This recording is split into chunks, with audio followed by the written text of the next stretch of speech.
Meditation is an essential step to develop on the path to enlightenment. Even in our daily lives, we can see that with good concentration, we accomplish much more work of better quality. Without a stable mind, we're like a candle sitting in the wind. We're vulnerable to negative influences and don't have much power to progress on a spiritual path. All Buddhist masters have relied on meditation to gain realizations. And if we look at the benefits, it's easy to see why. We feel more happy, balanced, and focused. And we experience a sense of inner peace. But meditation is much more than a way to relax and feel happy. It's a proven method for us to experience the true nature of reality, the true nature of our minds.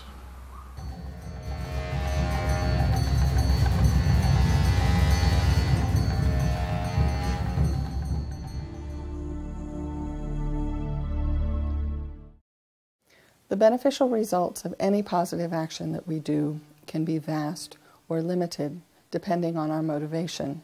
And this is just as true of meditation as it is of any other spiritual activity that we undertake. If, for example, our motivation focuses primarily on our own concerns and needs in a self-centered kind of way, then the positive results of this will be very limited. If, on the other hand, we focus more on becoming better persons, able to bring peace and happiness and harmony to those around us, then the beneficial results of this kind of meditation will be very vast indeed. Therefore, at the beginning of this second program in our series, How to Meditate, in which you'll be learning the skills of meditation, it's especially important to generate a positive and altruistic motivation, wishing to become a better person in order to be able to bring well-being, peace, and happiness to those around you.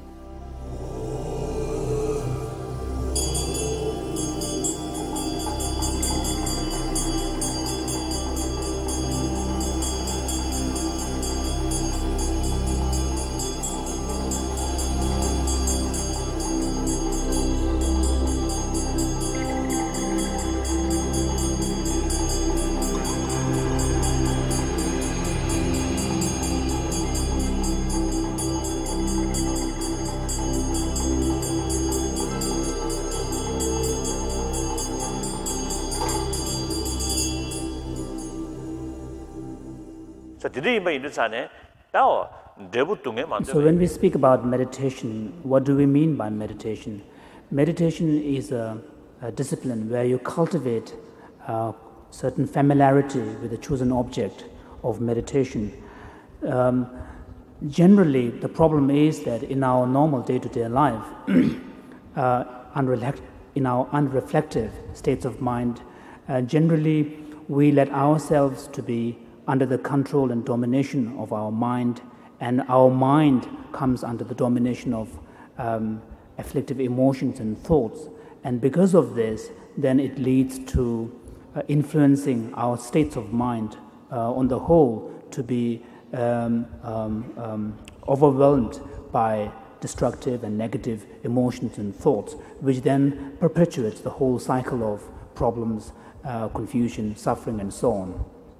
So what are we seeking in our spiritual practice is to try to reverse that cycle so that gradually we will be in a position to take charge of our mind and prevent the mind from coming under the domination and influence of our negative impulses and thoughts.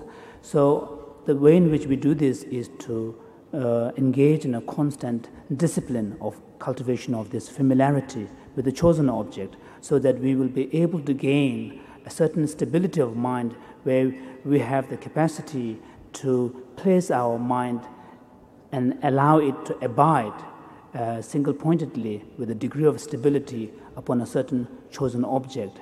And here, when we speak about chosen object, we are, of course, talking about a positive object upon which we direct our thoughts and then cultivate familiarity with it, so that in this way, gradually, we will be able to reverse the cycle. And this is the actual meaning and purpose of meditation in the Buddhist context. Therefore, we observe that the process of change that takes place within us is gradual. Similarly, when we are trying to dispel certain states of confusion or misunderstanding or misperceptions with regard to reality. Again, that sort of process of illumination, the process of dispelling, comes through in a gradual way. Again, we can observe from our own personal experience. So in the actual process of meditation, there are principally two approaches. One is the analytic meditation, the other one is placement meditation or absorptive meditation. So in a sense, we are all familiar with the practices of analytic meditation and absorptive meditation. So what, as spiritual practitioners, what we are trying to do is to apply this very mechanism which we are all naturally familiar with onto a completely new area in a realm where we do not cultivate such familiarity, the realm of spiritual practice, the realm of enhancing positive qualities within us.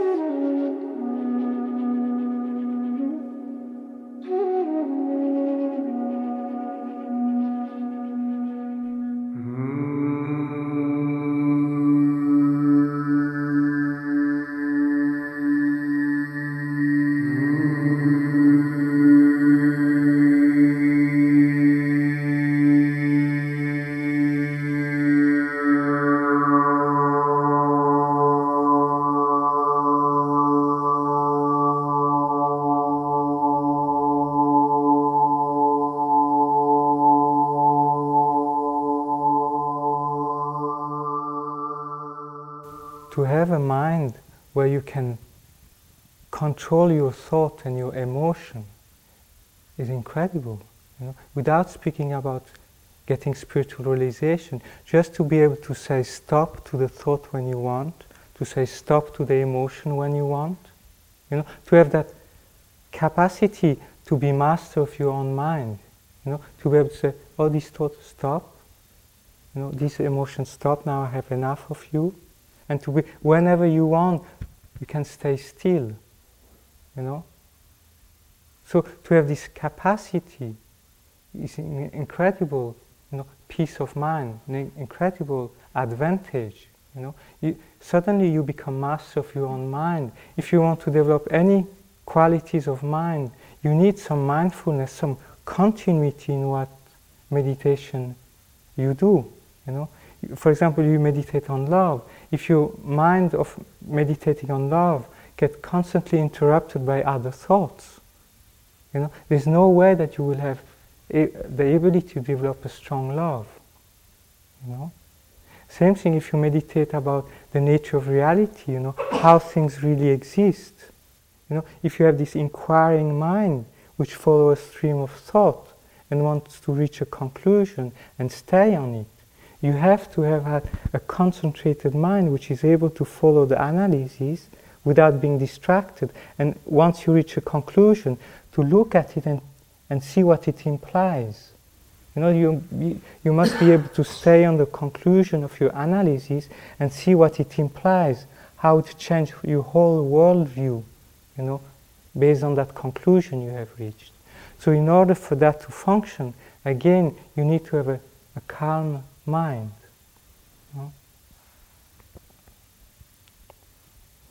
If you have more, we have control over our mind,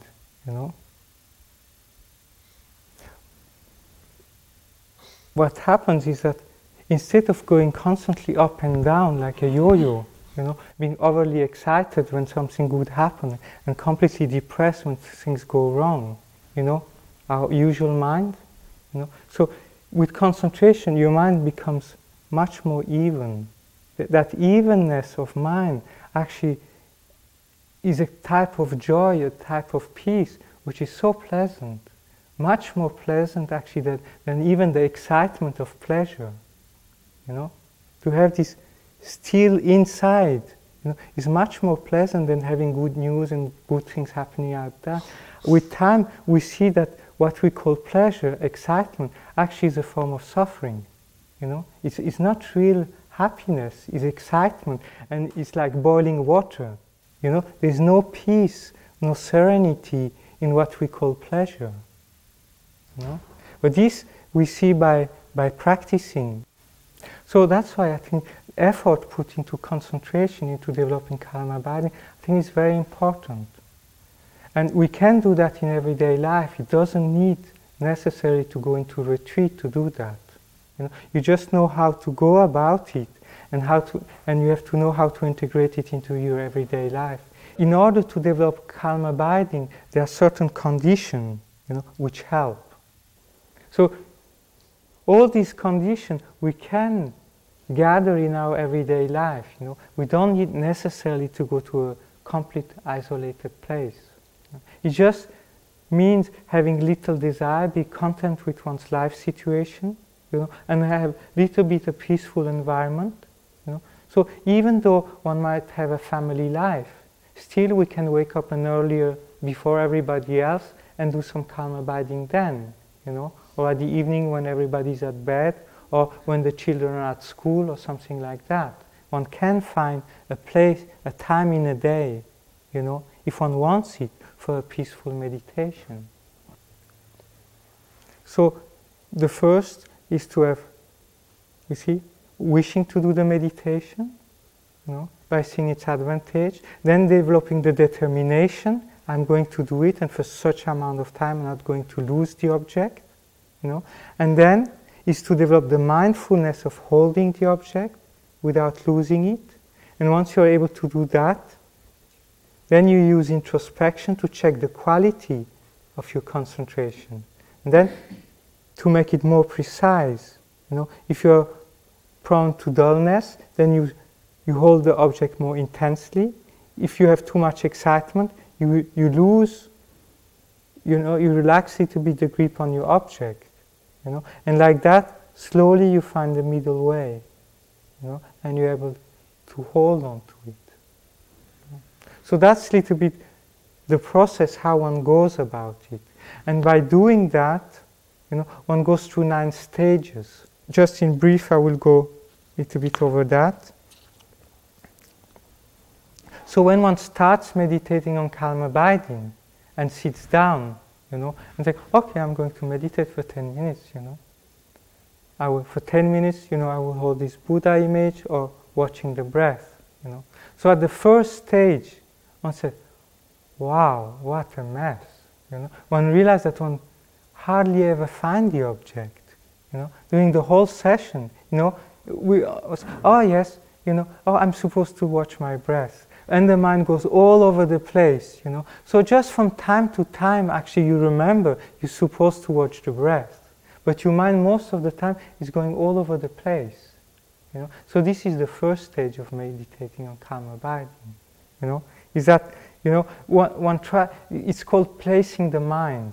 It's actually trying to bring the mind onto the object in the first place, you know. So the whole session is spent bringing the mind on the object, you know, because most of the time it's away, you know.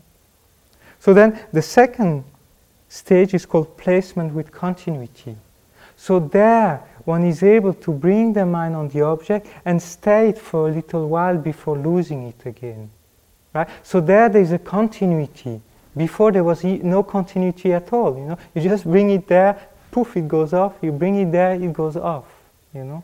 Here there is a continuity. Then the third stage is called patch-like placement.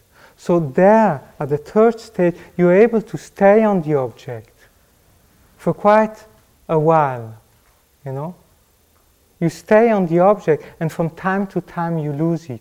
But then, as soon as you lose it, you are aware that you're losing it, and you're able to bring the mind back. And then the fourth stage is called close placement. You know? So at the fourth stage, from the beginning to the end of your session, you don't lose the object at all. You know? During the whole session, you are able to hold on to the object.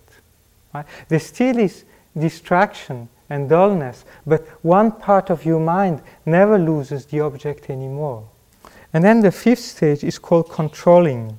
So because at the fourth level you are able to stay for the whole session on the object, you know, you decided, by familiarizing yourself with that, you reach a state of inner peace you never experienced before. Suddenly, it's like your mind was always like boiling water, and suddenly the boiling water has subsided, and you find that your mind inside experience a kind of tranquility that you never had before, and you realize, wow, that's quite pleasant. The difference between the fifth and the fourth is that the fifth, there's no more gross laxity and gross excitement, you know. So you know, the gross aspect of this disturbance has subsided. You still have subtle dullness and subtle excitement, but not anymore the gross aspect of it, you know. And then the sixth is called pacifying. It's very difficult to recognize because the object is there, it's stable, you know, and it's clear. What is missing is the intensity of holding onto the object. You know? So in general, when one reaches that state, it's better to lean towards the side of subtle excitement than to lean towards the side of subtle laxity, because subtle excitement is easy to recognize. At the seventh stage, you can stay on the object, you know, boom, boom, boom, you sit there, you stay on the object, you know, and from time to time you have to check whether excitement, laxity has come about. But the main bulk of you sitting, you're completely there on the object. The excitement and dullness is not so strong anymore, you know. It doesn't happen often, and even if it arises, you just need to poof, poof, poof, you know, and the thought, they stop, you know, the emotion, they stop. It's a process from going from your ordinary mind, which has this thought and things like that, to go into your mind of calm abiding. So it's like entering into a tunnel or entering into something, you know. So you focus your mind on the object and you go to a certain stage to go into that mind of calm abiding. And then the ninth stage is called placement with equanimity. So there's no more effort, you know. As soon as you sit down, you know, you're so familiarized with that state of meditation, you just sit down and you're in that state, you know, for the whole session. You know, no matter how long, you can stay on the object without any excitement or any dullness. You know? So that's a fantastic state of mind. This is the ninth stage of calm abiding. It's not the fully qualified calm abiding. Then you have to cultivate that for a certain period of time. And then there's something which is, if you cultivate that, there's a transformation of your body and mind happening. There's a kind of physical bliss which arises and a mental bliss. You know? And this physical and mental bliss give rise to a special physical suppleness or pliancy or lightness about your body and a lightness about your mind. You know, a sharpness, a suppleness about the mind, a pliancy where you can apply your mind for anything virtuous you want, you know, whenever you want. The mind has always great enthusiasm, you know. You never lose enthusiasm for doing something positive, you know. So when this process has happened, you know, this physical and mental bliss has arisen, and then the physical suppleness and mental suppleness has arisen, you know, and gets stabilized, then this is called calm abiding.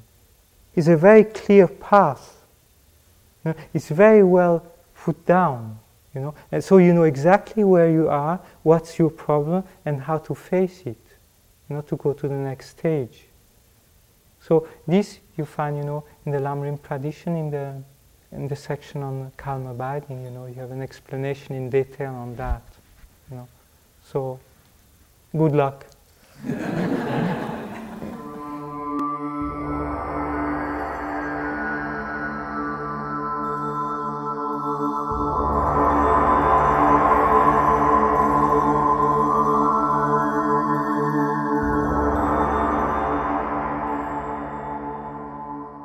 Why I meditate is because I want to be happy. I think most people want to be happy. So, yeah, meditation is definitely, I think, the richest experience that I've had, you know, and it comes from inside. I don't have to, like, manipulate the externals. I don't have to do anything to get it. It's just a matter of my having kind of the discipline of mind to sit down.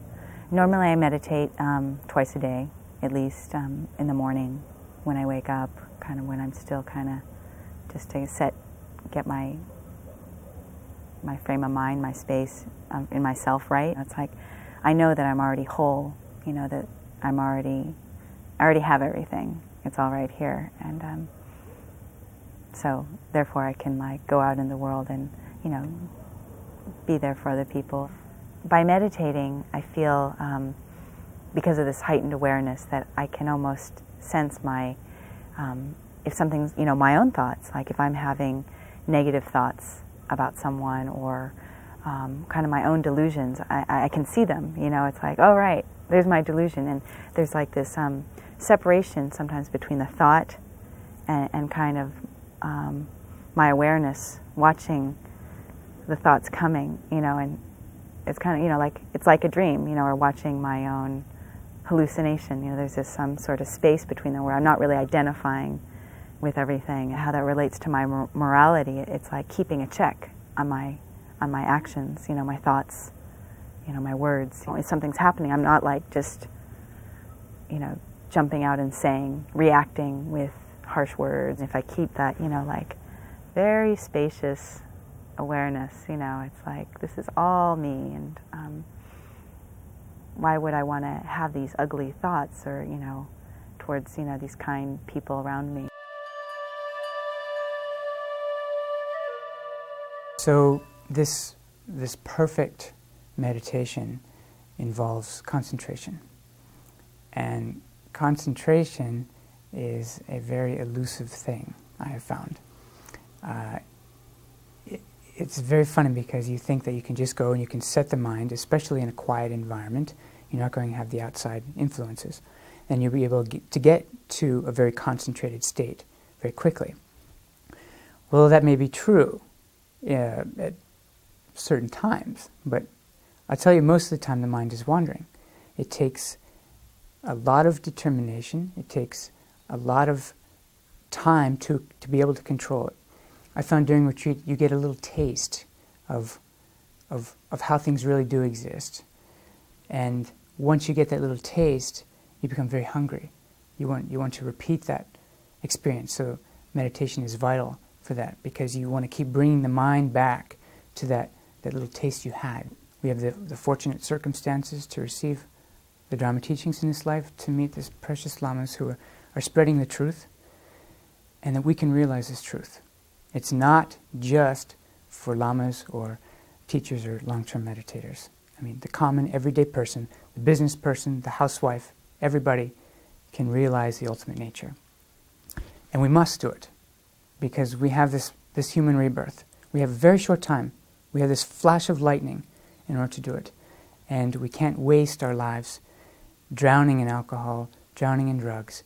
We have to do it with positive actions. We have to use meditation to calm the mind. We have to use meditation to understand the way things really exist. And then we have to use meditation to achieve that goal in order to help other people. Without meditation, there's no way that you can develop the habit of seeing that everything is a projection.